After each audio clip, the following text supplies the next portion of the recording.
Hey guys, today we are going to explore the world of the Gauls. I'm talking about, of course, Asterix, as you can see here. So many people have been asking me after I posted some of the videos around Tintin that don't I read Asterix, don't I collect them? I do collect. I used to collect a lot of Asterix when I was small. I didn't quite get an opportunity to collect all of them back again. So this is a one-off which I picked off some 6 or 8 months back. I do plan to get it back. I do plan to collect them again. But today I want to just talk about who is Asterix, and as a collector, is it something which you guys will enjoy, and just give a brief introduction. That's all, right? And then I will go and show you the artwork within these pages.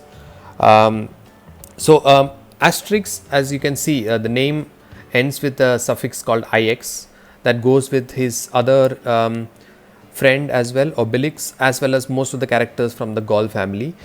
These are all derived from the old Gaulish chieftains who used to have their names ending with the ix suffix, and that's where this is derived from. Of course, all this story is happened in the 50 BC at the time of Julius Caesar, right? And that's the whole setting of this story. Now, before I jump in and start showing you the entire story and the brilliant artwork that goes with it, if you are a fan who loves Tintin or the kind of artwork that goes with it, Asterix is a must have, right? It's brilliant. The stories are very well narrated. The artwork is exceptionally well drawn, and it keeps you excited from each panel to the other, right? That's the brilliance of it. Now, the Asterix Adventures was, of course, done by R. Goscinny and A. Uderzo. These were the guys, the writer and the artist who created Asterix.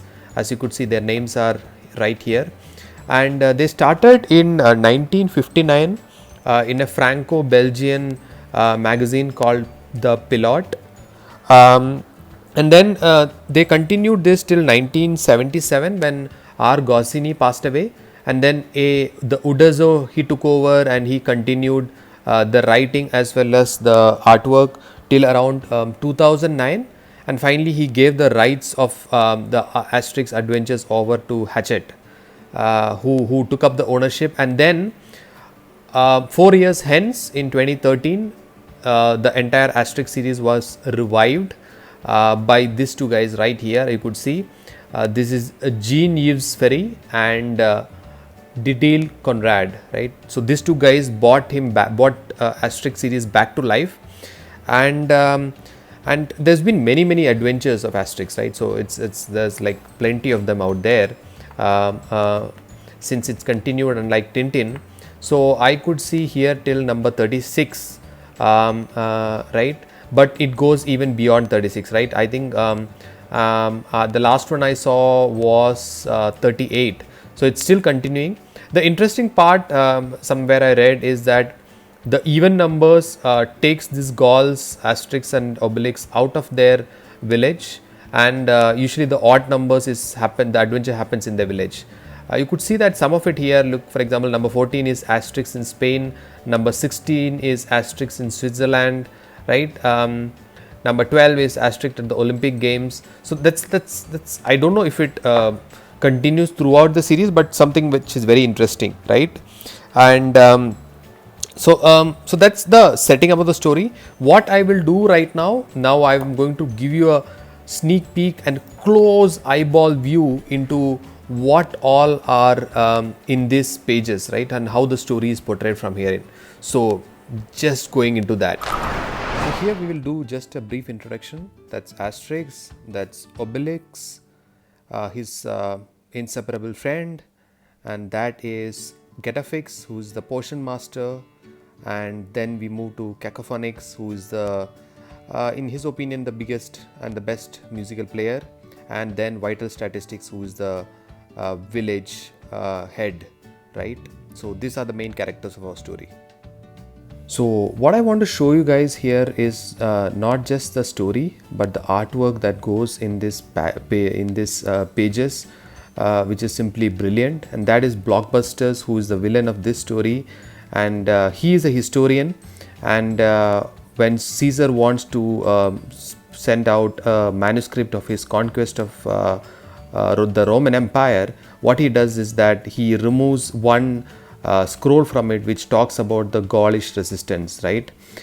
Because that's something of an embarrassment to Rome and Julius Caesar, and that scroll goes missing. And the funniest part is it ends up in the hands of our heroes Asterix and Obelix, right? And that's where the story picks up and goes forward. But each of the panel, as you guys could see, is like a story in motion, right? It's like watching a movie in slow motion is what I would compare it to. So if you're a collector and you enjoy reading a story in depth, and the panels that comes with it, read it very closely and not just skip through. See the fight that Asterix is getting into and how detailed it is, right? And it's so vibrant. That is the other part. It's humorous. There are a lot of puns which goes here. Even some of the character names are so interesting. Even for example, Get a Fix is the druid master's name. There is a Roman soldier who goes by the name of Antivirus, right? So while IX is the suffix for the Gauls, US ends up like the suffix for the Romans. Another interesting part, right? But I'm just taking you through some of the pages of this story which I have with me, and all of the Asterix books continues and carries this kind of detailing in the artwork and storytelling. The story may not be too complicated, it will be around a simple theme, but the artwork is the pure delight and joy for anybody who's reading this, right? And it brings to life the different personalities of each of these Gaulish villagers, and how they interact with each other. That's the main plot, right? And the fights obviously with the Romans are so amusing and funny, like you could see in this panel how Obelix and Asterix are like getting the ass kicked of the Romans, right? So part of this book is how the missing scroll story gets passed on from one person to another by word of mouth, and finally it reaches our authors Albert and Rene, who is the original creators of Asterix, and then the story continues in the Asterix books from there on. So it's a very interesting and piece that is presented in this story, the missing scroll. So that's the whole piece of it, guys, right? So I just want you guys to go through it, enjoy it, and pick up more Asterix books as you go through. So thanks for watching.